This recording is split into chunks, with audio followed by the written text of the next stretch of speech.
Welcome to the final of the 2022 Engen Pitch Polish competition. It's been a thrilling ride with many ups and downs. Like me, I'm sure you've been extremely invested in our contestants and their business journeys.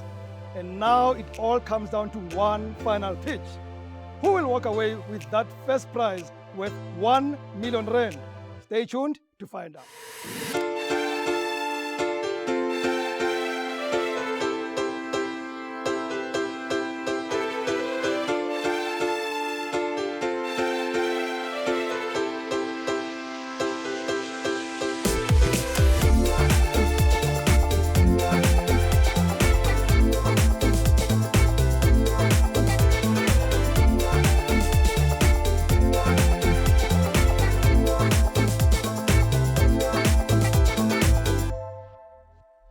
Hello from me, Rems Mabote. We have an electrifying episode lined up for you tonight.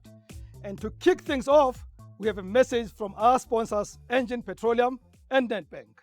Engen is a proud title sponsor of the Engen Pitch Polish and has been for the past 12 years. For us, it's an opportunity to contribute towards supporting small, medium enterprises as well as tackling rampant unemployment. Having walked this journey in 2022 with this year's contestants, it's been both an honor and a privilege to be part of their journey, part of the growth of their businesses, contributing and giving them feedback. To the 2022 finalists, wishing you everything of the best, put your best foot forward, and not even the sky's the limit. So here I stand on the spot that the entrepreneurs in this process have been standing on presenting to us as judges, and it's hard to believe that we're at the end of this process already. It's been a privilege.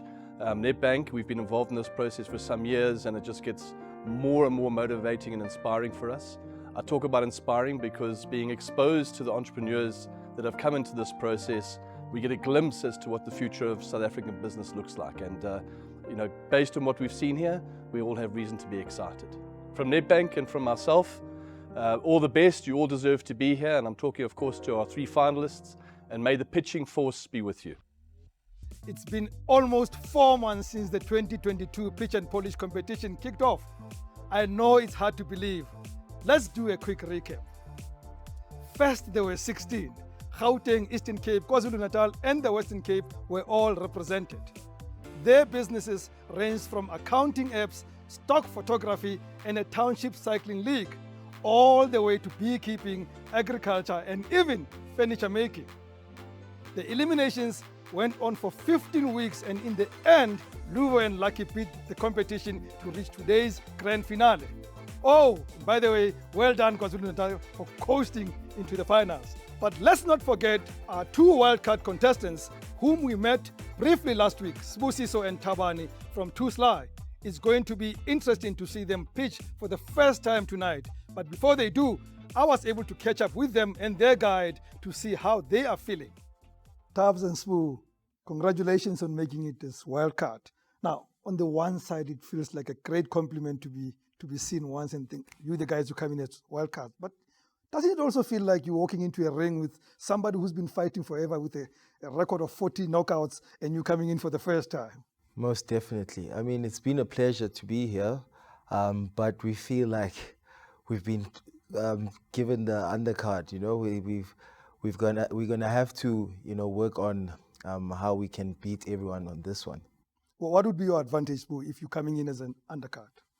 I think our advantage is that we are the surprise. Everybody else has had an opportunity to sort of study what everybody else has done, and they can look through the tapes basically.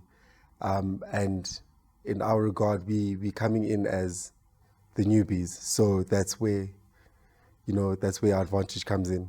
What would have been your preparation? Lots of viewing of what's been happening, checking what works, what doesn't work? So we've had to, do what we thought, was right at first, but we'd had to study, the videos that have been previous years and what's currently happening. And and then, of course, we've had our guide, Ravin, giving us the right direction, and we think we're well prepared. Ravin, does it feel like you've been a guide here, or more a snitch, somebody who knows what's happening inside and giving them the insights? Well, I think you had to play both the roles. I think with them coming in, I had to catch them up, so that they can definitely go in and have the best chance in the final. But I think Tubbs and Spoo have a fantastic business concept. I think they punch above their weight. In terms of their age, it gives away. With regard to they come across like really well-rounded entrepreneurs and business people, and I think that's testament with regard to their journey since they've started. So I think they've got a solid concept, and I just had to kind of round it out and kind of make it neat and help them get there. Yeah. Not to give away a lot of secrets, but what is the one thing that you honed in onto and said, guys, if you master this one, you got a chance? I think the key thing is being close to the numbers. I think on the operation side, and I think on them understanding their concept and their business, but I think it's to tell the story with numbers. Them knowing their margins, their profitability, where they want to take their business, and putting the numbers, overlaying that with the numbers, in terms of what's their 1 year, 3 year, and 5 year view with regard to that.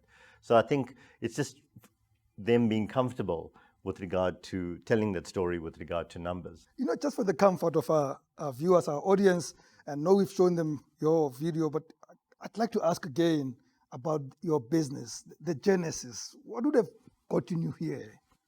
I mean, the kota is something that we've grown up with.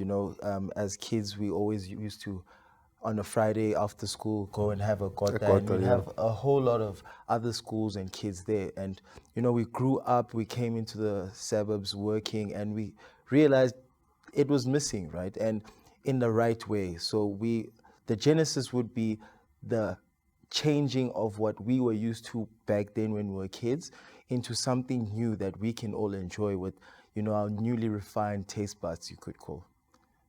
And I guess just, hand over to our kids and our kids' kids, because... You're thinking that far already? Yeah. Wow. Like Tabi had said, what we grew up with is what's still in the market today and what's dominating in the market today. And, we had built, the entire product, we revamped, and that from the genesis to what it is now is what we had envisioned, and something that we can then say our kids and the newer generation can grow up with as well. What would be the best prize for you? I know everybody wants to be number one, and the cheesy thing about we are all winners. Yes. But what is the best prize for you? Of course, winning would be the best prize for us, because we are at that stage where the money would do a lot within the business. But also what we've just realized now is that the guiding and, all the learning that's also come with it has been so pivotal in us realizing where we need to sort of readjust our business and, gear it up for the next stage. So that in us is an absolute win as well. Ravina, I have to conclude with you. He speaks of the guiding, but I always say it has to be difficult to guide somebody who's already on the path, who's already doing business. They seeing the game, you come in and say, well, guys, maybe you should tweak here, maybe you should improve this. It can't be an easy game. No, it's not. But I think, as an entrepreneur, I think the guys are so close to their own business concept. I think a fresh pair of eyes doesn't hurt. And I think that's probably what I worked with in terms of Spoo and Tabi, is to try and say, look, where are the gaps? Because they're very confident about where they want to drive the business, and they were firm with that. So, probably going in and asking lots of questions to challenge some of the assumptions, and for them to realize, okay, these are the risks and these are some of the gaps that exist, and just to kind of round it out. So that's all, as I said earlier, is just to round it out and for them to recognize that maybe these are the things that they need to consider, because, when you're so close to it, you don't realize that maybe there's another way to look at things. Yeah. Tubbs, I can't help myself, but I have to say this. You are quarter to the big one. Good luck. Good luck. Thank you. Should Lucky and Luvo actually be worried? Well, I'm not going to keep you in suspense for a minute longer. Good luck to Too Sly as they head in to face the judges for their one shot at that first prize worth 1 million rand. Sibusiso, Sabane, Hi. welcome to Pitch and Polish. Thank you. Finally. Thank you. How do you Finally, yeah. feel about the fact that this is your first pitch and all the other guys have been right through the process? I think at first we thought it was nice and it was beneficial, but we realized yesterday at the learning that, ooh, yeah, they've got a one on us. But you are the wild card, and you might just pull it out of the bag today. Are you? That is why we are here. We are the wild card, yes. And are you going to pull it out the bag? Most definitely. You know you got 3 minutes? We do. Okay.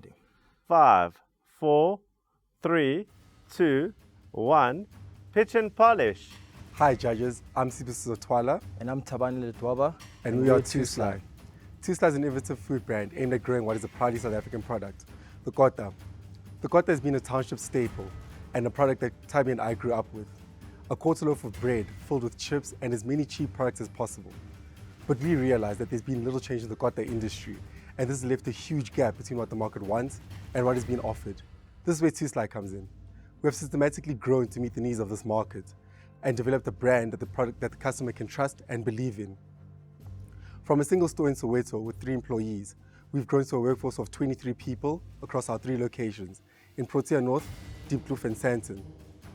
Our marketing strategy is threefold: social media, events, and corporate partnerships.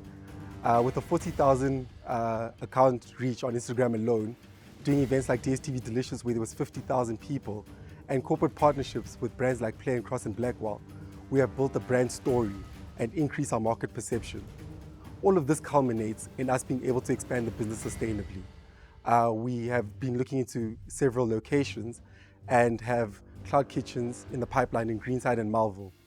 Through this, we'll be able to solidify Too Sly as the go-to kota and a viable food option against its food counterparts. So in 2017, we started the price and menu creation, and our average selling price was 30 Rand and our average gross profit at 16.2%. We realized that this was a mammoth task in unlearning and reteaching the market, as the market average was 70%. So through value extracting and brand building exercises, we've managed to increase our selling price to 75 Rand, and our average gross profit to 63%.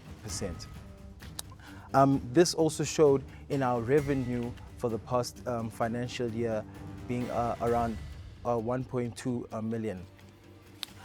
So we believe that the growth and the market dominance will require us to work on 3 fundamental aspects, and this is how we'll use the funding from the winnings. 52% will be used on bettering operations. We will use this in creating a centralized distribution center and acquiring POS systems. These systems will help us in working on the business and not in the business. 14% will be on marketing and brand building, which we've seen 10% month on month increase in our social media following. We've seen this correlate directly into our sales. Once all of this is ready, 38% will be spent on expansion, and we've seen a 68% increase from our last expansion, and we'll see a further 63% in this round. With that being said, judges, we'd like to invite you guys to join us. Thanks, gentlemen. We'll now deal with some questions. Barella. Thank you, Sibusiso, Yes, Tabani. Lovely meeting you both. Nice to meet you Who too. is your target market, your core target market for your business? So our core target market would sort of be the middle to upper LSM, mainly the young professionals, youth and young professionals. So that would sort of be our core target market. Obviously, we do have other outliers in other things. Okay. But yeah. And what are some of the nuances that you've picked up having stores at different locations? So if you look at your Sandton store versus your original store, what are some of the nuances there that you've had to localize menus for or adjust your offering for, depending on the location? Are there any such? Yeah, of course. I mean, in Soweto, because the competition has been pricing us down, everyone has a perspective that we come through as expensive. But in Sandton, I think because the palate, or rather people understand the product more, they find it acceptable and they understand the price point. So these are the 2 nuances that we've been having to adjust through. And another thing, in Sandton, people would rather perhaps have less food in their product, even with the higher price. And in Soweto, a little more different. We're getting more complaints on smaller chips perhaps, or smaller bread that we do adjust, because we do feel that if you're eating a product, we don't want you to have it once and not have it again throughout the week. So we do size it down and focus more on taste and the freshness, so that you can perhaps have it 3 or 4 times a week rather than once if it's too intimidating and filling. And lastly from me, as far as your processes, what are some of the ways that you manage waste, for example, in your business, as far as food waste? Okay, so in terms of food waste, with us trying to keep it as low as possible, but there'll always be food waste. Majority of it does go to sort of us donating it to sort of, different causes and stuff within our community. With our chips, we make it into mash and give that away. But we give away as much as we can that we can't use within the business, that's not fresh enough. And yeah, that's the way that we try, give back, but also, the food Thank waste. you. Does your proposition, so your product, does it remain consistent whether I have it in Sandton or if I have it, did you say in Diepkloof? Yes, it's Soweto. So it's the same product? Yes, it is the same Same product. price point? Same price point. Okay, Yes. right, great. So just maybe the money you said you were going to be spending on improving operations, can you just give us a little bit more insight into what that money would be spent on? Exactly. Okay. So we've had a problem we've been working in the business, stocking and running around, making sure that the business is, fully stocked, and maybe with financial constraints, we've had to run around, and this has increased our petrol prices, our petrol costs. So we thought that if we can create the central distribution center in perhaps a central point between all our stores, then also acquiring a vehicle and a POS systems. The POS systems will help us control our stock from store to store, and the vehicle will allow for us to get someone else to do, the day-to-day distribution of products and etc., so that we can then have a better overlook of the business and not working too deeply in the business. And and we'll have refrigeration, because most of the time we do put a lot of weight on our events business. So on weekends we'll look out for big festivals where we can go and make sales. So when these events come and we don't have the stock sitting somewhere where we can easily get and go to these places, then we end up running around, and this again increases our costs, we don't have a look at our stores, and we're just not focused enough. Okay.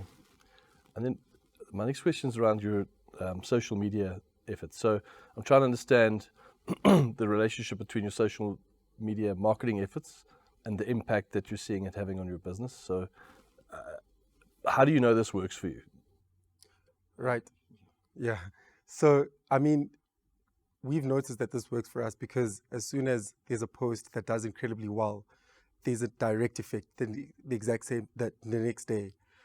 So if we trend, or if there's a post that does 1,000 or 2,000 likes and multiple engagements, it translates directly into sales the next day and an increase in sales. And as opposed to days where there isn't something like that, it will sort of be the the norm or the baseline.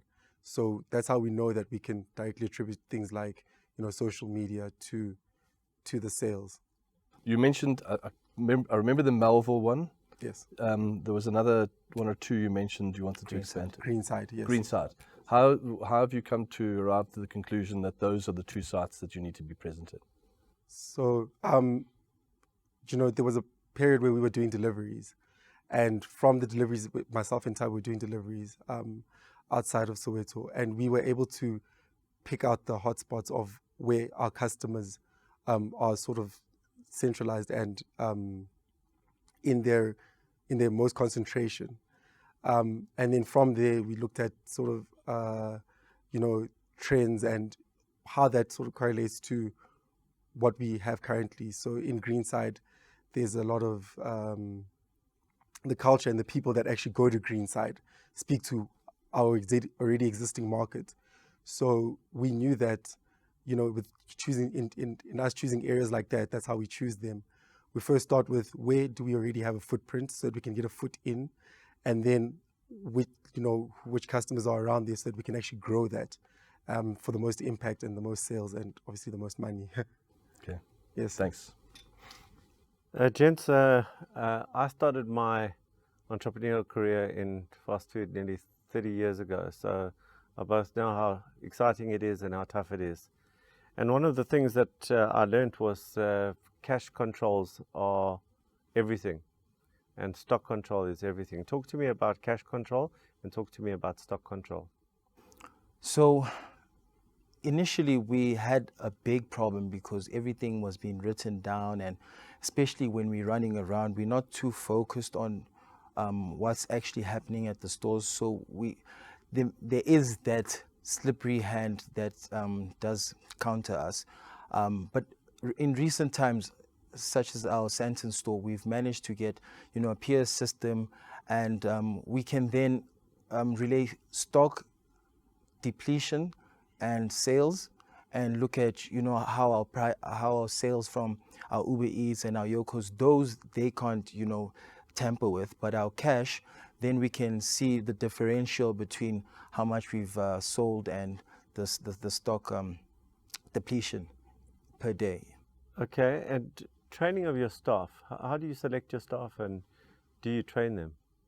Yes, we do. So we started this from the ground, so we kind of blueprint the whole thing.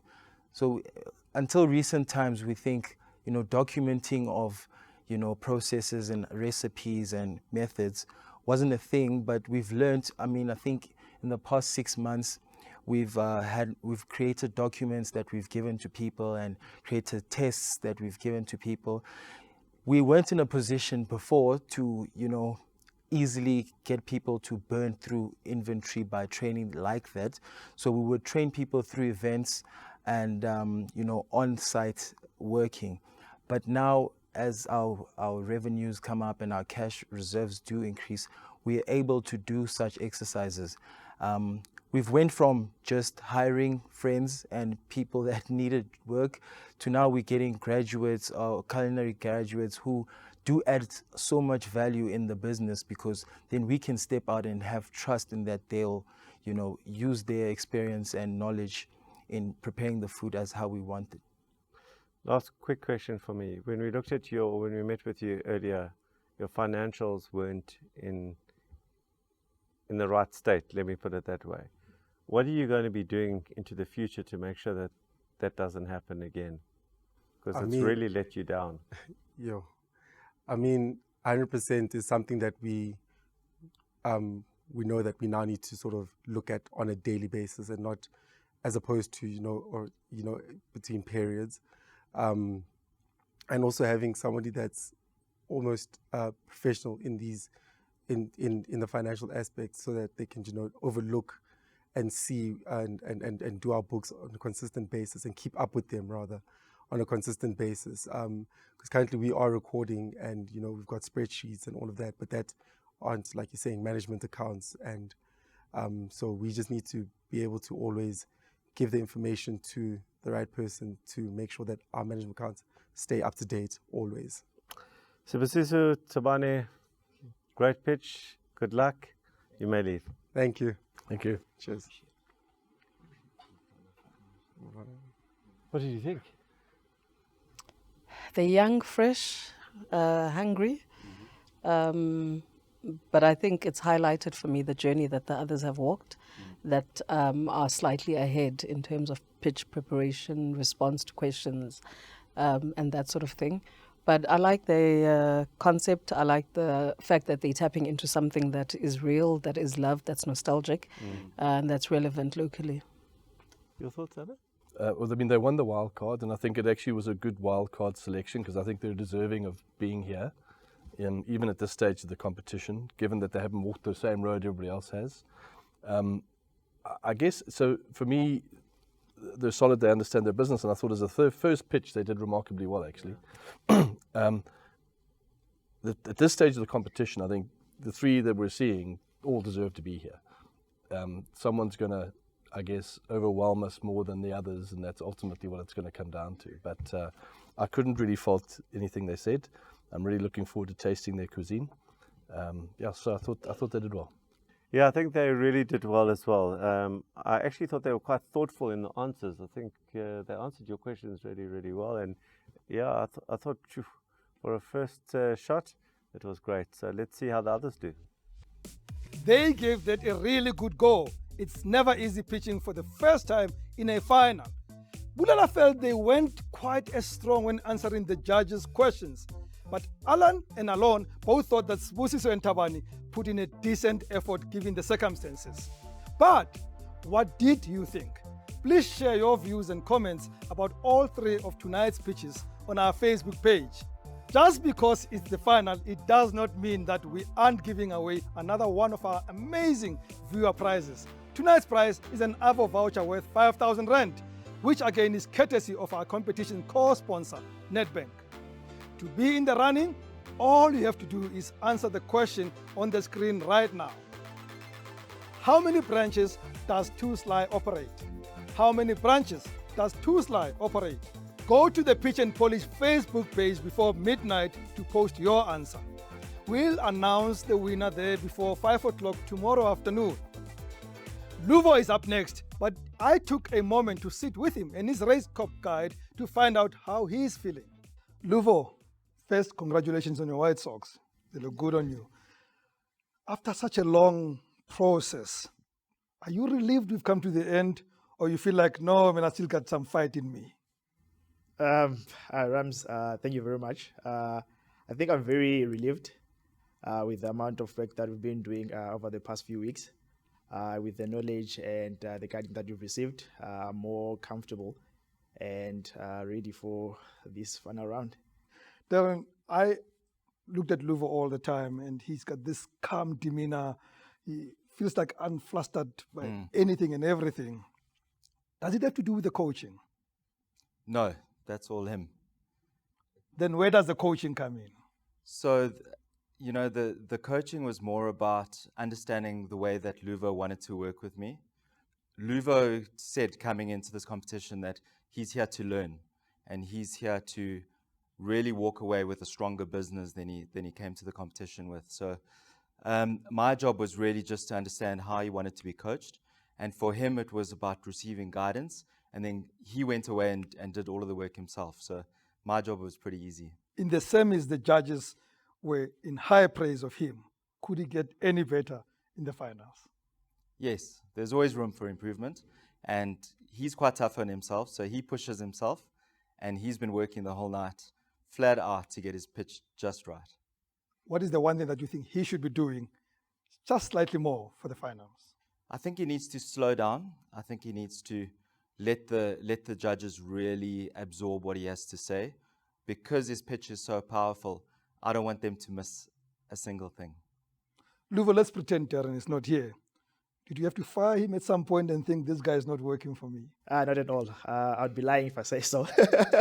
Honestly speaking, Rams, Darryl's been really amazing. I think one of the things that I wanted to get from the program from the initial set was to get guiding for my business. And to be quite frank, there are some elements within my business that have improved just before the finals because of the guiding that I've received. And he's quite really an open person in terms of assisting me in getting into my business.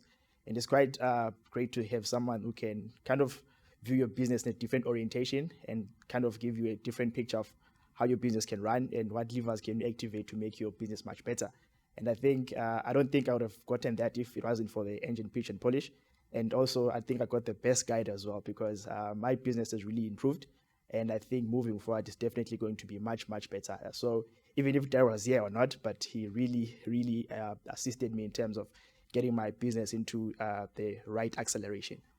You may be an amazing entrepreneur, but you are also an interviewer's dream. One question, long answer. Thank you very much for that.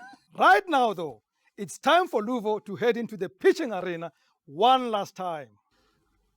Hi, Luvo. Hi, judges. Looking as smart as ever. Thank you. Are you feeling very nervous? or just a little bit nervous?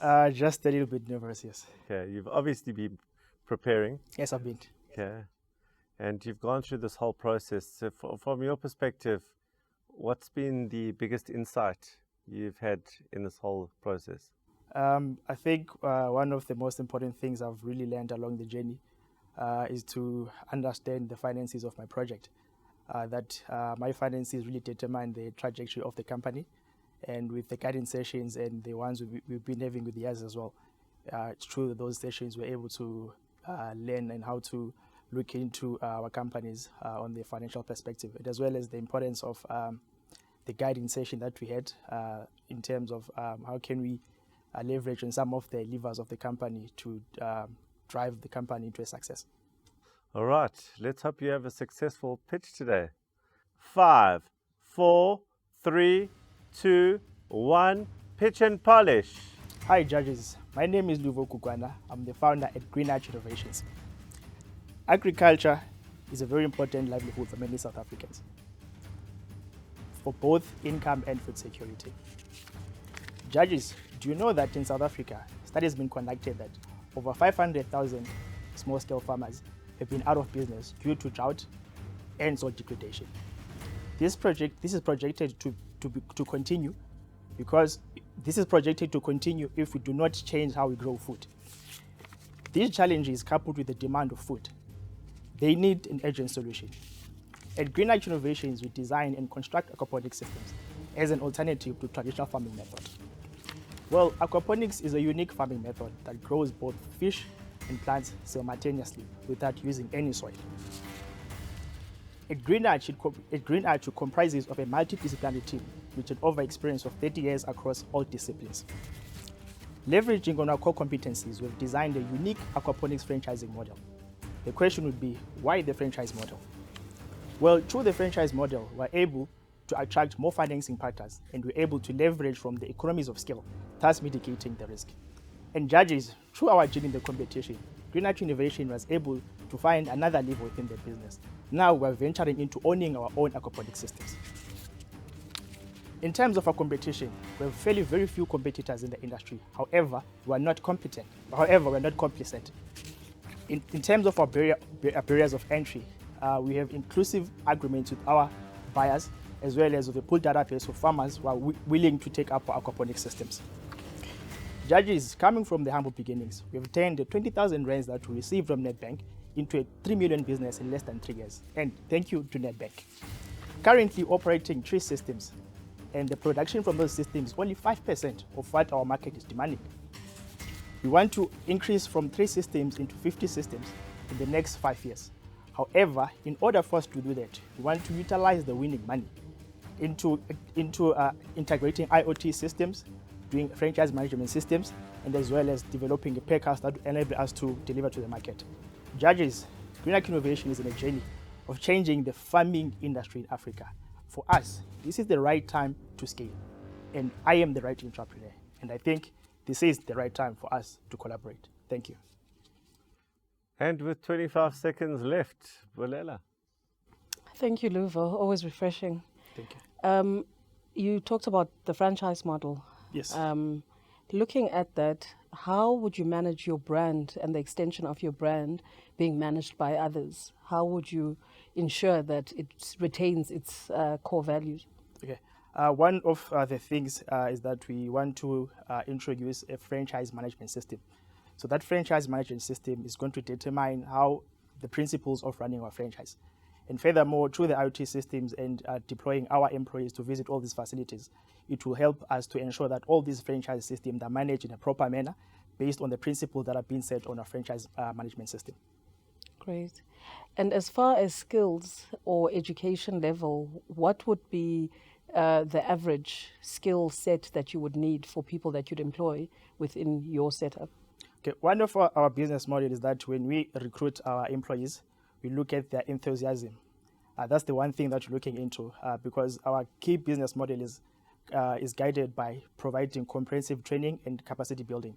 All our employees they've showed interest and enthusiasm to work in our business, and we've provided enough skill for them to be well equipped and upskilled to run and understand the dynamics of managing aquaponic systems.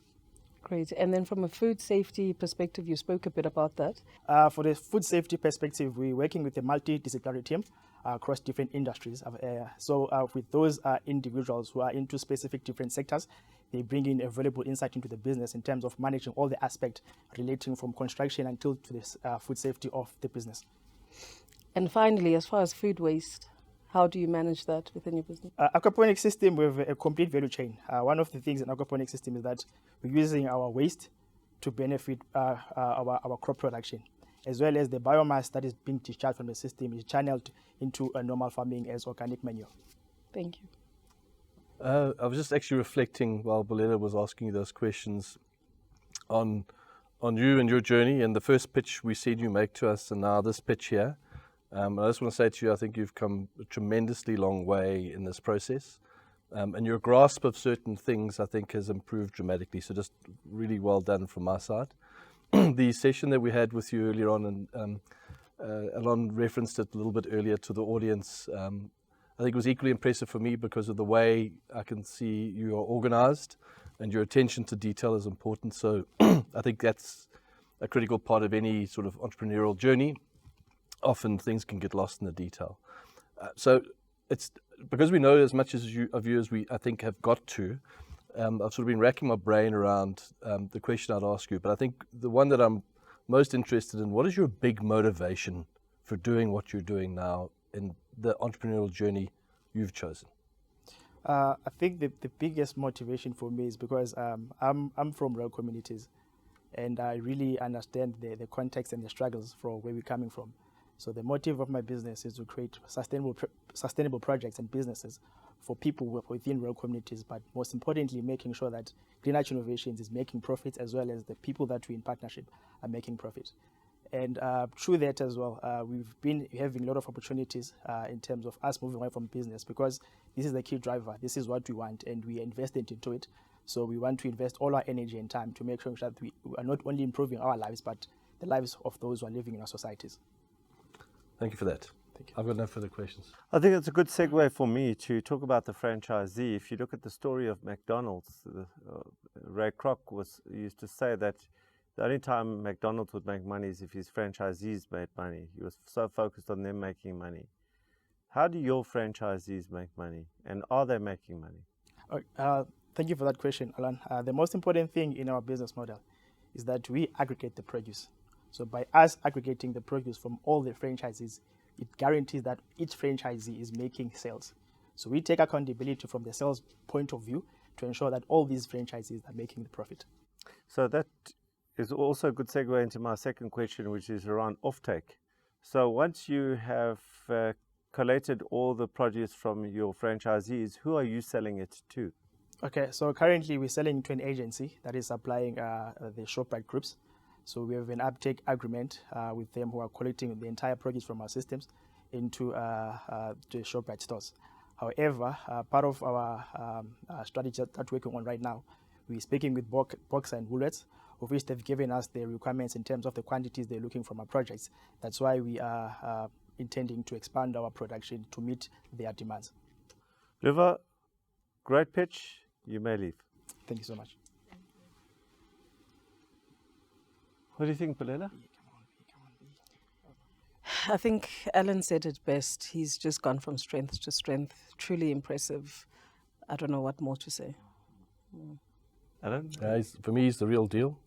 The other thing that I've reflected on throughout this entire process, when we have asked him questions, I don't think there's been a single question that's genuinely stumped him, and a question to which he hasn't given an answer that he knows to be the case. Nothing was made up in my interpretation of what he said. So it's the real deal for me. And a satisfactory answer at that as well. I have nothing to add to that. Judges, let's score. Not only does Luvo dress the part, but he walks the talk, and all the three judges were clearly impressed. Two very strong pitches so far. Will Lucky give them a run for their money? Let's find out how he's feeling before his pitch. Well, Lucky, here we are, the finals.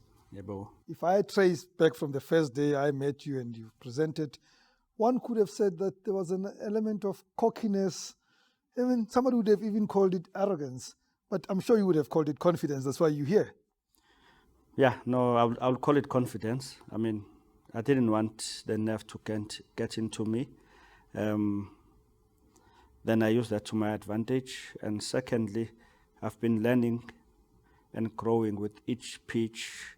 I'm sure that's why I'm here.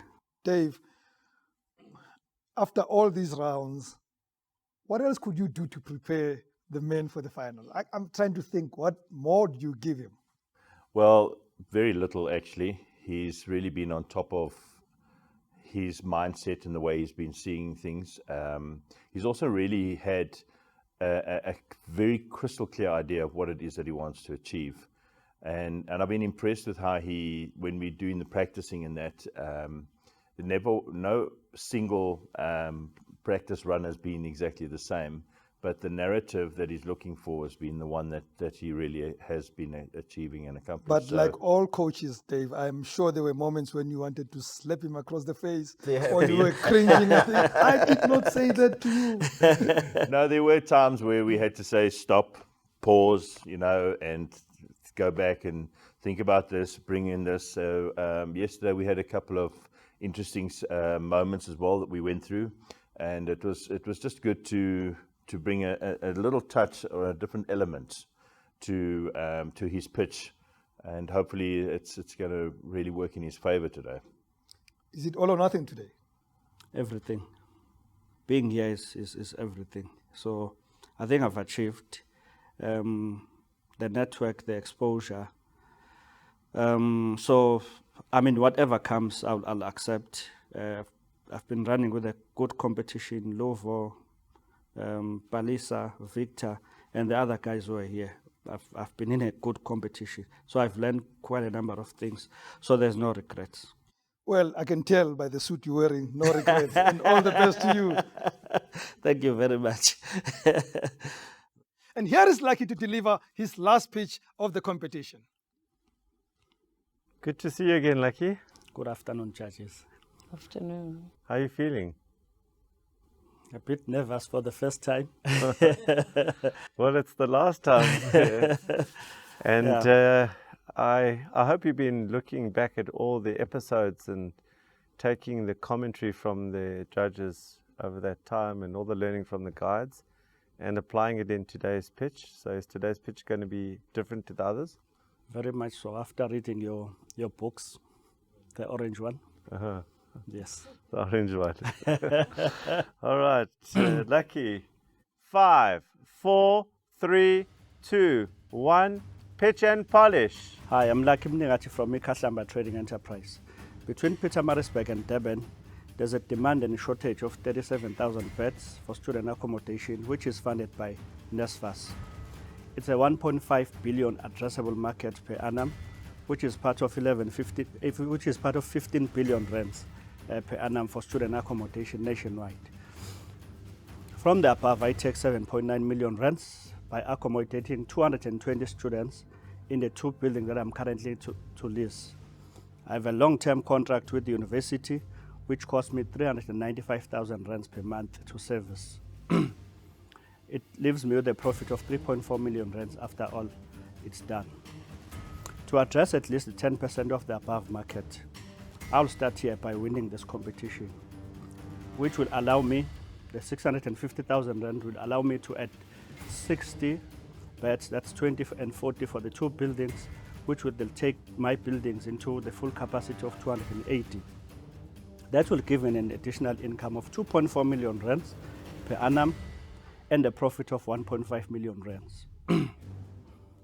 I bring value to this business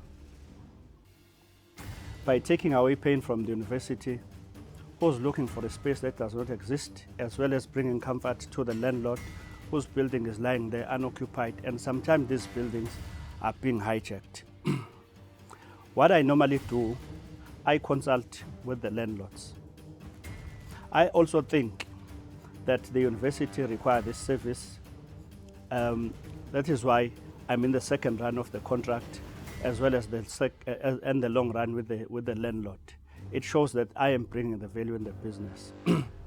To deal with the competition, I've decided to upscale my business by signing 2 more buildings in the same manner of leasing to buy. That will accommodate 170 more students in the next financial year, giving me an additional income of 6.4 million rands more next year. I've also started to look at another service within the buildings, which is packaging all the requirements that are needed by students. And that service is an addressable market of 8.8 million rands a month.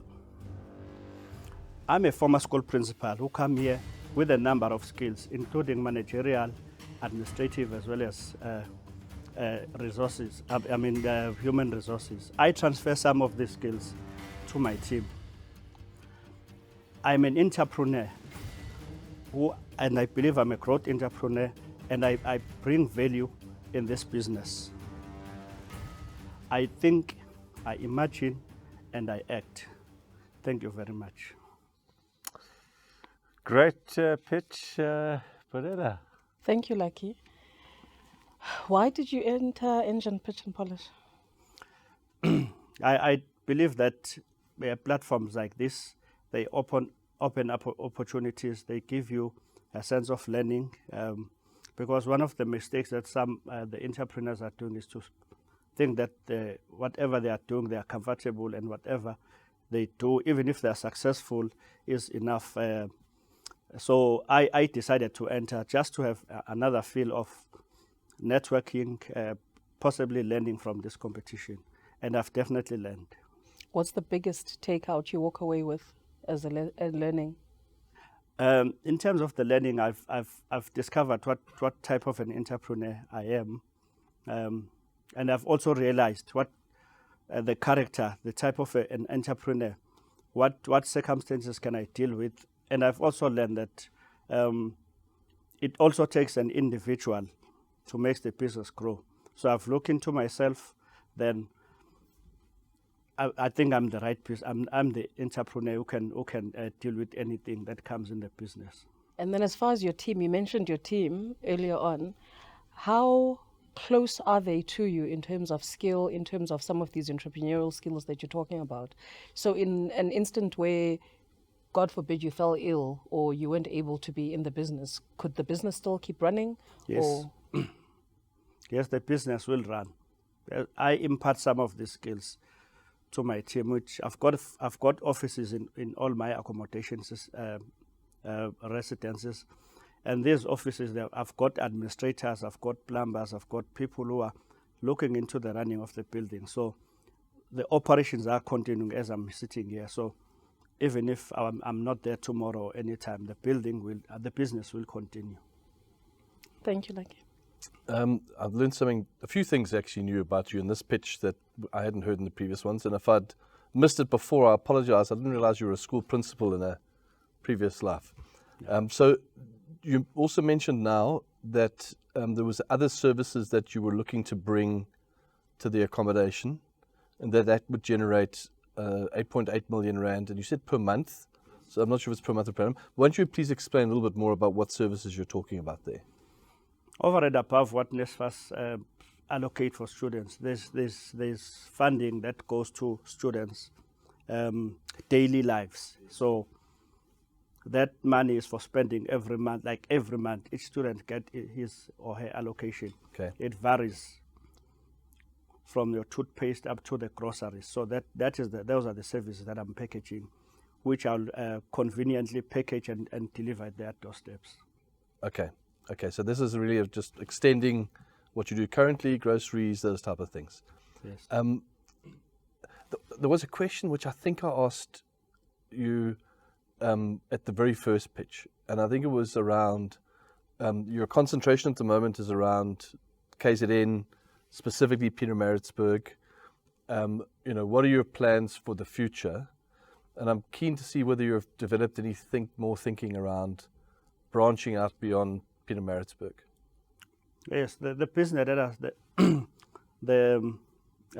it's the market that I've discovered, which somebody here in this room will call it, it's a shadow resource. that will allow me even to go beyond my residences, because this service does not limit me to my residences alone. So there's a scope for growth for this service. And secondly, I've also negotiated, as I've said, I've discovered that the relationship between myself and the landlord is bigger. He's got other premises that he assigned me here in Joburg, but I could not start because of the COVID. So once I'm settled and I can see that I'm profitable in Pietermaritzburg, I'm prepared to move to Joburg, to other provinces. Let me put it that way. Yeah, great. Lucky, thanks very much. Thank you. Hope you've had a great journey. It's been great watching you. Thank you. Thanks.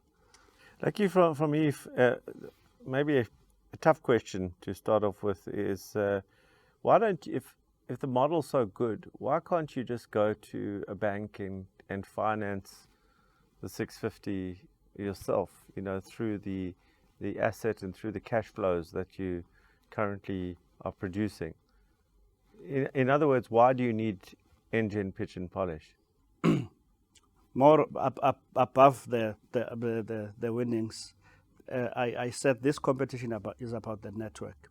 In fact, the 650, if you look at the models that are presented, it's even very small. So to me, every cent will count. The landlords who are very conservative with their buildings, they give you, if I come with a concept, they say, if you want this, take the building, renovate it, use whatever you have. So I'm looking for extra money to take that money, make my business grow. Even if I had other money, I think the model would also indicate that there's the other money that I'll contribute myself to make this thing work. So any investment will assist me to push me up to where I want to go to. If I look at the model from an investor's lens, the big vulnerability is that the landlord can say to you next year, sorry, I'm taking my building back. What have you done to mitigate against that? I've signed a long lease to buy, so I've got a first preference to buy the buildings. Secondly, I've done my research. COVID has moved businesses out of town. Government is not spending any money on businesses. So even if he was to take his building, it's gonna go back to where it was, lie there unoccupied. In fact, the banks are very reluctant to fund any buying of the buildings at the moment. So he is comfortable where we are now. He's getting his rent, and I'm bringing value in his building. Lucky, thank you. Good answers. You may leave. Thank you very much. Thank you for the opportunity. So, Alan, what did you think? Yes, I mean, Lucky's here in the final three for a reason. He's demonstrated that he is, as he claims to be, a genuine entrepreneur. He's also the real deal. I think what I liked about this particular pitch is he illustrated to us around how he's thinking about sweating his resources and assets even further, through, we'll see how it works out, I guess, for him, but through, trying to generate extra revenue through the funds that he knows is being given to the students, and how he can sort of perhaps be part of capturing, the resources that's being made available to them. So I thought that was good thinking as well. So I was impressed. I think he's come a long way in this process. Lulela? Agreed. I like that there's newness even at this point in his pitch. We're not hearing the same thing in a different way, and that he's applying what he's learned through this process and seeing other opportunities that he might not have seen before. Great pitch. Yeah, I agree. I think he's not just an entrepreneur. I think he's also a strong businessman. Yeah. All right, judges, let's score. Lucky seems to have evolved into what I feel is an entrepreneurial heavy hitter. What do you think? Well, another excellent pitch, and the judges seem to be experiencing an unusual level of consensus this evening. Will that make it any harder for them when it comes to making this life-changing decision for one of our finalists? Before I chat to the judges about tonight's pitches, if you have been following us on Facebook, you will know that the 2022 Engen Pitch Polish Ultimate Fan is in for a treat. We've been teasing you a bit and keeping the prize a mystery, but tonight I can reveal that our generous accommodation sponsor, the Meslo Hotel in Sentin, is offering our Ultimate Fan a weekend for two at their fabulous hotel. You'll get to stay in the lap of luxury for 2 days and 2 nights. That includes breakfast and dinner. What a great prize. I hope you've been liking, commenting and sharing throughout the competition. That's the only way the Ultimate Fan can be decided on. And if you have, don't stop now. We will announce who the 2022 Engen Pitch Polish Ultimate Fan is on Facebook at the end of this week. Well, we've seen 3 very strong pitches this evening. Let's have a quick chat with the judges to hear their impressions.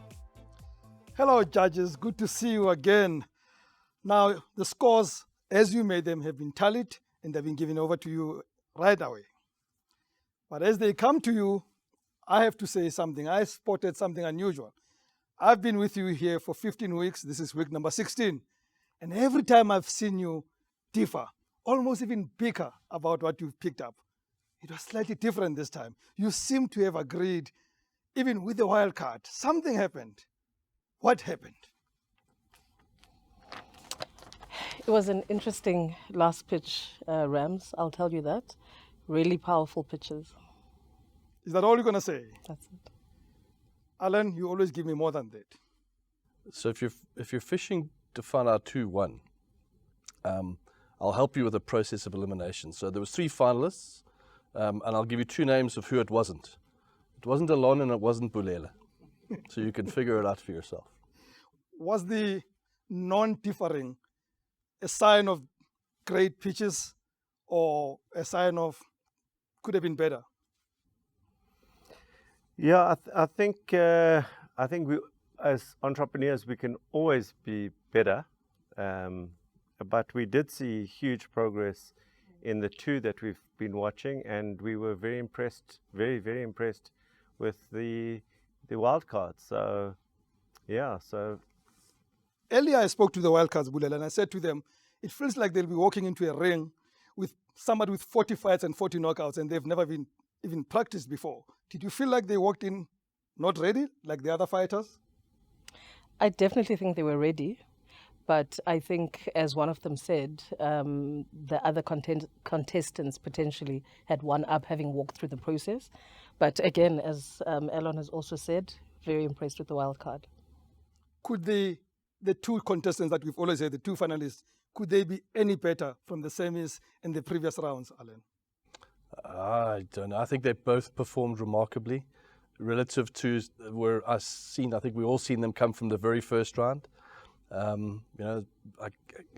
think there was very little in it in the last pitch, but they both did well. There wasn't much room for improvement, to be honest with you, given what we've seen in the last pitch, I don't believe. Alon, you have one last chance to give me something exciting about what to look out for. Rams, you look forward to a winner, a 2nd place and a 3rd place. Well, there you have it, or not have it, from our judges. Now is the big moment of reveal. Let's find out who walks away with 1 million rand. Welcome, gentlemen. Thank you. Well, we're here at the final of the Engen Pitch Polish 2022, and who is going to go home with the big prize of R1 million worth of prizes? Who's going to go home with 100,000 rand, and who's going to go home with 50,000? And which one of you is going to be the big winner today? Before we announce that, I just want to go through all your pitches, and we're going to go in order of how you appeared in front of us today. So let's start with you, Tusly, Subasiso Tabane. I thought you had a really, really great pitch, especially your first time here. You controlled your nerves. It was really, really a fantastic pitch. Your answers, the way you answered us as judges, was really, really phenomenal. I thought you knew your stuff. And I really, really enjoyed the fact that the answer to the question around how you train your staff was by using them at events so that you don't have to waste product. And if you're investing in an entrepreneur, you want to make sure that they don't waste unwillingly or willingly. From a negative side, your use of your money and your prize money was way too vague for us as judges. Your financials really let you down. As an entrepreneur, you've got to know your numbers, and that let you down. And your deck submission needed a lot more work. So deck submission and your financials really set you back. Luvo, I'll start here with the negative. You had 26 seconds left at the end. That was a waste of time. You could either have put more information into that pitch, or you could have slowed down so we actually understood a lot of what you were saying. So although I said it was a good pitch, for me it was worse than the last one. Okay, I think you went slightly backwards in that. I think you missed an opportunity. We've been talking about the franchises again and again and again in your pitches, and you missed the opportunity to talk about how the franchises were going to make money, because we've been harping on that for the whole of Engen Pitch and Polish. On the positive side, you definitely know your business. You know your business inside and out, and you know your numbers inside and out. And what we feel is that you've really incorporated all the learning from the whole Engen Pitch and Polish process. You've incorporated it into not only your pitch, but into the final answers. Lucky. Your personal authority came through at the end. I love the fact that it was a brand new pitch. It was really, I think, a lot of effort went into rethinking that. I thought the pitch was good.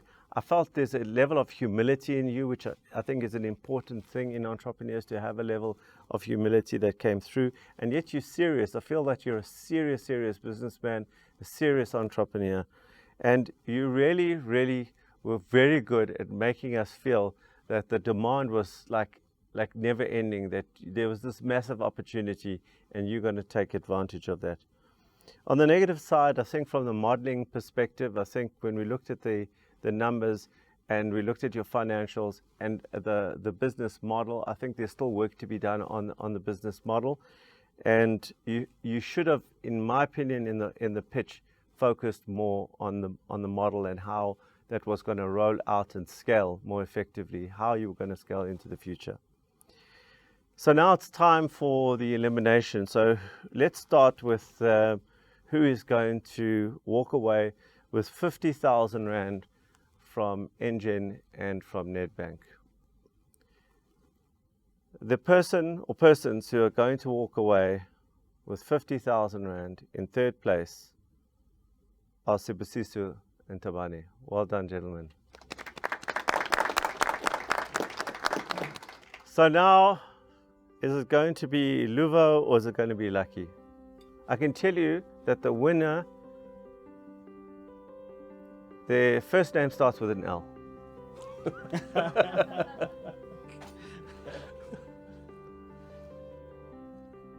I can tell you that they deserve it, but that the other L was right on their heels.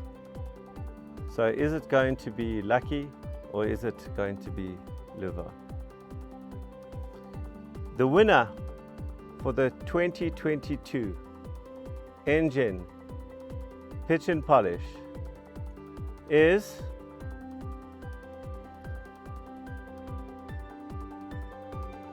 Luvo.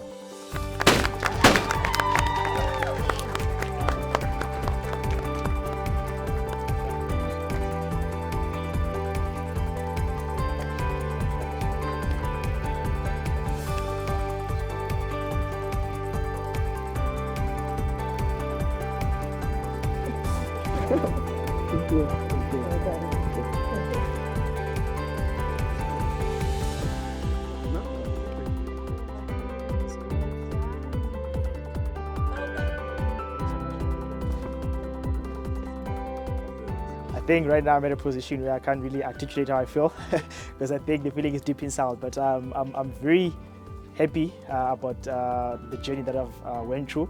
It's been really exciting, both emotional as well, but with a lot that I've been learning across the program. I think I can attribute that from all the learnings that I've went through within this program.